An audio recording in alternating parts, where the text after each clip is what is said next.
taken into the boards by Eliasson. Loses his helmet. He has to get off. Desiderio shot. Hits the side of the net. Trying to wrap around, but Johnson able to make the save. And now we got a high hit by David Green. Delivered that check on Jonah McCormick. And now we also have Botno and Desiderio. They're wrestling. So frustration's starting to show here for the Brampton Steelheads. And now we've got another tussle on the far side. Eggleton going after Jaden Newton.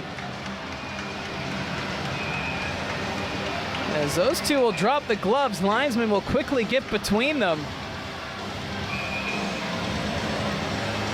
As it's a little too late right now for this Brampton Steelheads team, but they're just showing their frustrations.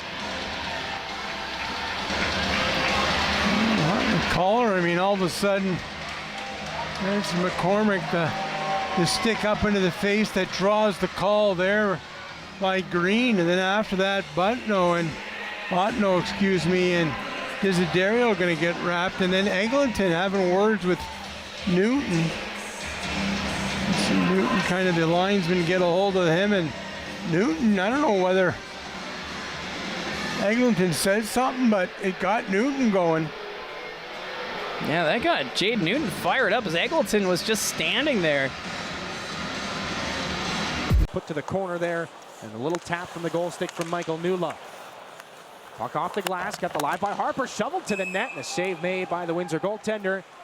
Wyatt Kennedy tells Jensen Geldart he's got to get out of there. 9:25 left in the second period. Long stretch without a save for Newlove, but sharp on that long-range try from Levi Harper. Not a bad idea to just fire things to the net with a couple of guys in front. Pucks to the net. I mean, down one goal, you're feeling good if you're Saginaw, and it's getting chippy, which is very exciting for us up here. Glavin and Nathan Games, and now a big-time tie-up as McLaughlin got a hold of Ryan Hanrahan. He's on top of him right now, trying to get everything he possibly can. I'm not sure what started that. Hanrahan and McLaughlin still barking at one another. Jensen Geldart got tied up with Jonathan Brown. 9:25 left in the second. Josh Glavin still barking after. We're going to see what we can find out of all of this. Hanrahan takes the seat. This was the initial dust-up. Josh Glavin and Games, and then Hanrahan and McLaughlin. Hanrahan, a little takedown there. And as McLaughlin comes back for more on Ryan Hanrahan, Jensen Geldart gets pulled away from everything.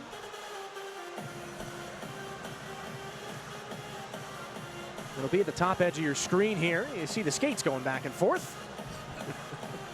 Geldart tries to stand up for his line mate. Bodie Stewart got the pull back too. So in the penalty box, quite a few guys. In uniform, time to get dirty, Sloan. He's got to get something greasy. Yeah, exactly. So here we go. Sokolowski. Who we got there, Rick? Is that that's Shoughton. He's a big customer too. Two big boys going at it. Shoughton going over top, and now look at Sokolowski. KO, and two big customers, and Sokolowski picks that out. Well, Shoughton was just signed this last week. He's playing in his second OHL game now. I saw the invite during warm-up as they skated across the blue line here. But on the bottom right, watch as Sokolowski comes up in contact with Shoughton right here. And Shoughton immediately throws the gloves off and skates to center ice. As Sokolowski lowers the boom on the second punch. He dodged the first one from Shoughton right there, and then held him at arm's length, and that one buckled his knees as Shoughton. No, was it? That trade wasn't announced until like a half hour before the deadline. And now we've got a scrap at center ice. Carter Lowe and Reed Gee, they're going toe-to-toe. It's a spirited tilt. Gee trying to keep his footing. Carter Lowe gets that right free. And now Gee with the right. He's going to town. As they're going to be separated. What a way for Carter Lowe to celebrate his 200th career OHL game.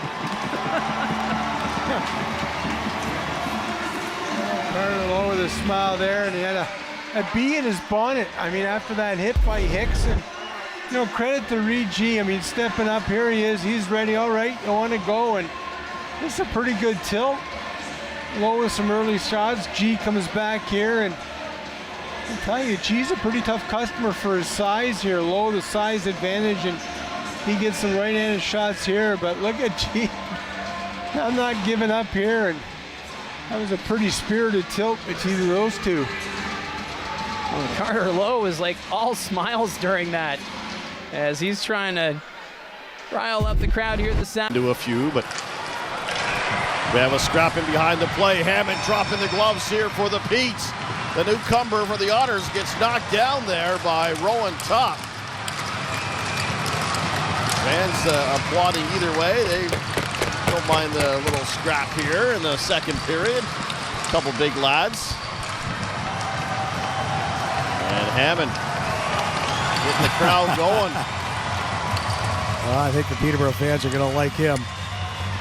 He comes to the defense of McCallum, and it's a good way to embrace you, to fit into your new group. The West Hill Golden Hawks like it. They love it. That is for sure. Having fun at the U11 tournament this weekend. There's the hit on McCallum, and then Hammond coming, as you say, to the defense of his new teammates. That's how you make friends pretty quickly, sticking up for each other. We'll have to see if they, what the penalty, if they saw it off, or if there's going to be extra minutes here.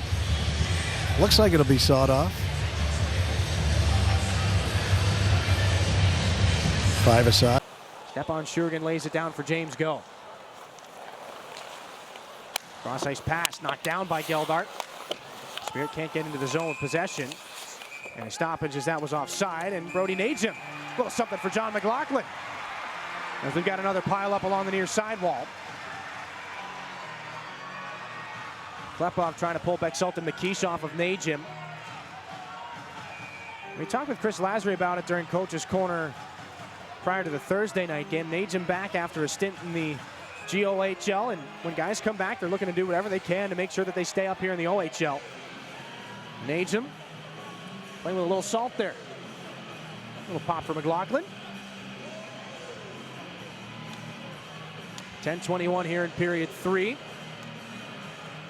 Do we have offsetting penalties? Well, we skated 5-on-5, and is everything even right now? I think that's what we got. Letting it go. Good to see after a little mix-up. Nothing.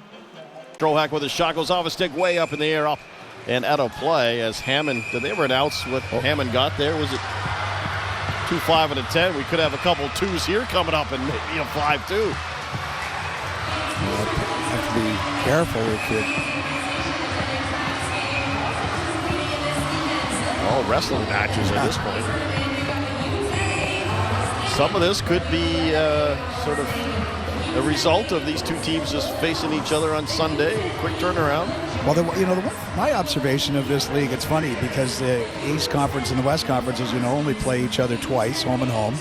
But I find some of the interconference games are really, really chippy. You wouldn't think they would be because they don't see each other much. There was one here earlier this year, I think, with Flint, and I'm like, where did this come from? You know? Well, I think each conference has its pride, and the West has had bragging rights maybe over the last 10 years or so. So, see what Bidgood gets to the puck first. Van Bommel, Bidgood trying to waltz his way out, sends it toward the net. That's going to create a scrum. Oh, Van Bommel tossing his man around, now throwing them. Got one away anyway. You know Van Bommel's going to go. He dropped the gloves and tried to take Sari out on the play. They get them separated here. I believe Van Bommel's going to go for the roughing call as he makes his way to the penalty box. I'm not sure if there's going to be any Erie Otters. Sari is making his way into the box, so they're going to call at least 2 minors, possibly 3, as Sari. We go on the delayed call. Back around here for Windsor. Kennedy's shot absorbed by Stepan Shurigan. And more of a battle after. 12:48 to go in the second. Barabanov's going to sit, and he might get a little bit more here as Nesbitt gets a couple of cross checks. Saginaw will be shorthanded. We'll see by how many. 12:46 left, second period. It's a 1-0 lead for the Windsor Spitfires. Back in a moment here on your home for Saginaw Spirit Hockey.